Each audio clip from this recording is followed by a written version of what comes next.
it goes back, I guess, to the black pill moment, because it takes a black pill moment or a red pill moment for people to realize everything is not what you thought it was. Do you remember your red pill, black pill moment where you said, holy shit, I mean, this is now my life is taking a different trajectory psychologically, perspective-wise, of the world? Well, there's probably been a lot of those, but I will say that the Ron Paul Giuliani moment, I think, was like really the first one. That's the first one I really remember, because it was like there was something about, you guys know what I'm talking about, right? The Ron Paul I have the Giuliani video on the moment. back, but I explain it for those who don't know. So it was, and it's hard. I mean, you guys know what I'm talking about here, but if there's people listening who are younger, it might be even hard for them to understand. But this is in late 2007 in the Republican primary debate. And if you can remember, this is the George W. Bush Republican Party. And the idea of, like the whole message back then was like, the response to 9/11 was like, they're evildoers and they hate us for our freedom. And you're either with us or you're with the terrorists. And that was kind of like the ethos of the Republican Party. And Ron Paul just got on stage and he was like, the terrorists don't hate us because we're rich or we're free. They hate us because we're over there. Here, yeah, play it. Well, I think the party has lost its way because the conservative wing of the Republican Party always advocated a non-interventionist foreign policy. Senator Robert Taft didn't want to be in NATO. George Bush won the election in year 2000 campaigning on a humble foreign policy, no nation building, no policing of the world. Republicans were elected to end the Korean War. The Republicans were elected to end the Vietnam War. There's a strong tradition of being anti-war in the Republican Party. It is the constitutional position. It is the advice of the founders to follow a non-interventionist foreign policy. Stay out of entangling alliances. Be friends with countries. Negotiate and talk with them and trade with them. Just think of the tremendous improvement relationships with Vietnam. We lost 60,000 men. We came home in defeat.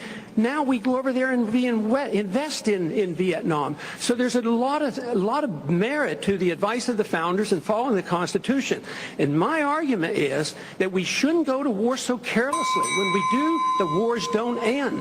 That part was amazing. And I remember hearing that and being like, wow, I never really knew that. The Republicans had a tradition of being elected to end wars, but you got to keep playing, man. Okay. That's just the beginning. You have to just, for anyone, if there's one person listening who hasn't actually heard this, because this is where it gets good. Okay. You don't think that changed with the 9/11 attack, sir? The non-interventionist policies? No, non-intervention was a major contributing factor. Have you ever read about the reasons they attacked us?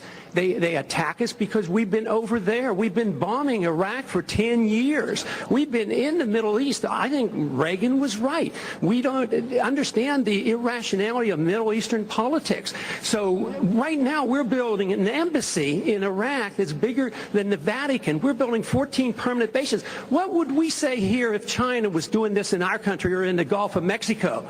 We would be objecting. We need to look at what we do from the perspective of what would happen if somebody else did it to us. Are you suggesting we invited the 9/11 attack, sir? I'm suggesting that we listen to the people who attacked us and the reason they did it. And they are delighted that we're over there because Osama bin Laden has said, I am glad you're over on our sand because we can target you so much easier. They have already now, since that time, have killed 3,400 of our men, and I don't think it was necessary. Wendell, may I make a comment on that?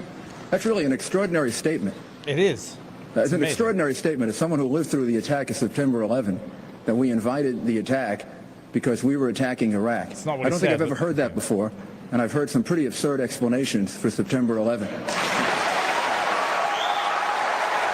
And now that I've attended myself an RNC debate, I understand what a seal and clown show it can be. You have your everyone. They're like everyone had their camps in the stadium. So like whenever one person said, they just clap like barking seals. That's amazing. Hold on. So let's just see where this goes. At the time, Rudy Giuliani was polling #1. He was the front runner right now. And and they're all clapping for him. And Rudy Giuliani ended up collapsing and Ron Paul ended up like surging. And this is what's so amazing about it. And it's like, yeah, first off, he repeats what the moderator said. The moderator goes, "Are you suggesting we invited the attacks?" And Ron Paul's like, "What? I'm saying that our foreign policy has this reaction and that this is what they hate about us. And this is what motivates them." And then Rudy Giuliani goes, "That's quite an insane thing to say. We invited the attacks." I'm like, but he didn't say that. The moderator said that. But anyway, this was the moment that changed everything. So let's watch this. Here's what happens here. And I know this from someone who performs like in front of crowds. So that if you heard when Rudy Giuliani said this, it got a huge ovation, right? Yep. And then he gets a little drunk on that. He's a little bit like, "Ooh, I'm killing with this crowd." So then instead of just leaving it there,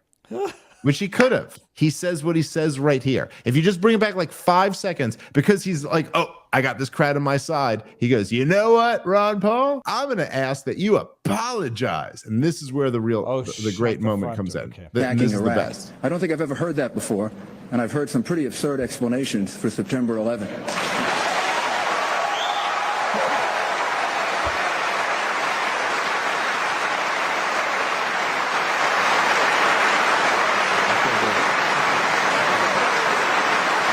And I would ask the congressman to withdraw that comment and tell us that he didn't really mean that. Congressman?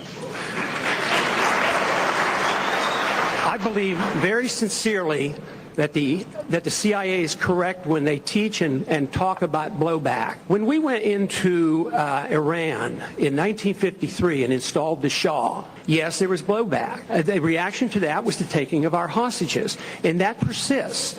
And if we ignore that at our own risk. That if we think that we can do what we want around the world and not incite hatred, then we have a problem. They don't come here to attack us because we're rich and we're free. They come and they attack us because we're over there. I mean, what would we think if we were if other foreign countries were doing that to us? Can I have 30 seconds, please? No, wait a second. Let's all get 30 seconds. They are. That's amazing. Well, I think it's the thought experiment of what do we think when like China has police stations that they're developing in Canada and America? Yep. We're training Chinese soldiers in Canada. What do we think? That's an infiltration. It's an invasion. That's what we say. And if we're sitting in the Middle East and they're building, they have these massive foreign bases in a country that is not theirs. What do they expect people to think about that? Yeah, well, that's why when you asked what like my red pill moment was, if there's one I could think of, it was that. It was that moment right there. Because it's not just that. First off, it was very obvious to me watching it that Rudy Giuliani is talking in like platitudes and Ron Paul is actually like saying, like, he's actually speaking to you, like, "No, listen to me, like, this is what I have to say." To me, it's just obvious. Like, anyone who's like searching for truth, if they're looking at those two guys, you go, one of them is going, "Are you saying we invited 9/11 and you're saying you're not on Team America?" And then the other guy's going, "Look, in 1953 the CIA overthrew the government of Iran, and once in 1979 when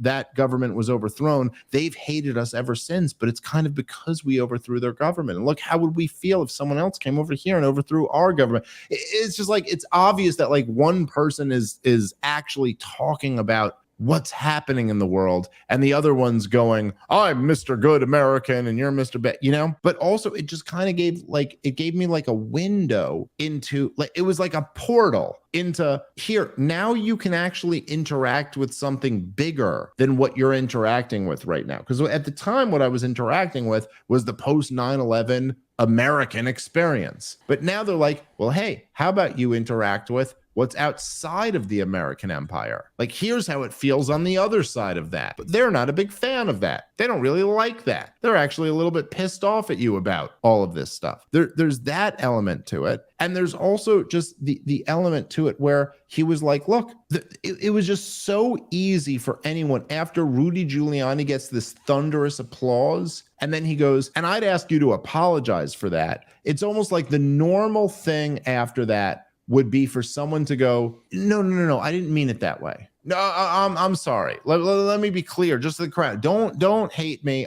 What I meant wasn't that. What I meant was this. And Ron Paul just kind of like leans over, and the first words he says are, he goes, "I very sincerely believe," and then goes on with his whole tirade. And it was just like, no, I'm right. He's like, I don't really care. If you guys boo me out of the arena, that's fine. Okay.